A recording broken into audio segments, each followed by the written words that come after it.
But she's still your mother. Don't disrespect her. Ang susunod na programa ay rated PG. Ito ay nangangailangan ng patnubay at gabay ng magulang para sa mga batang manonood. Ikaw ang bawat sana sa lahat ng hiling sa hirap.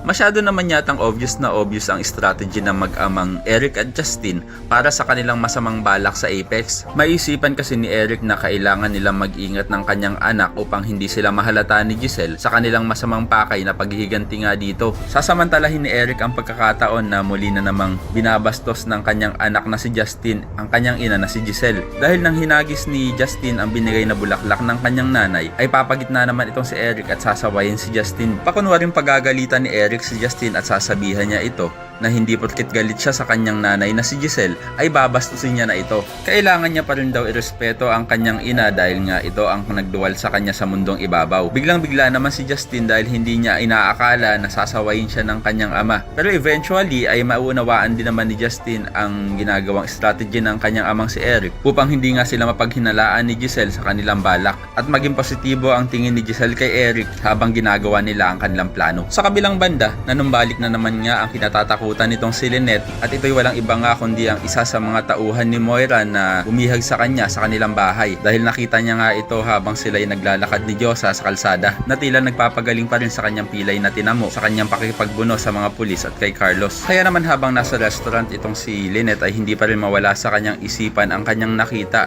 at maya-maya ay biglang may lalapit sa kanya na isang lalaki at maitutulak niya pa nga ito. Pero ito lang pala ay si RJ na nilapitan siya. Kaya naman hindi na maiiwasan ni Lynette na mapayakap sa kanyang dating jowa. Kaya naman ko isa ka rin sa mga umaasang sana wag tuluyang mabulag ng mag-amang demonyito na sila Eric at Justin itong si Giselle at mahalata ni Giselle ang pagpapanggap nitong si Eric ay pakilike ang video na ito and don't forget to subscribe. Thanks for watching and see you next time. Bye bye!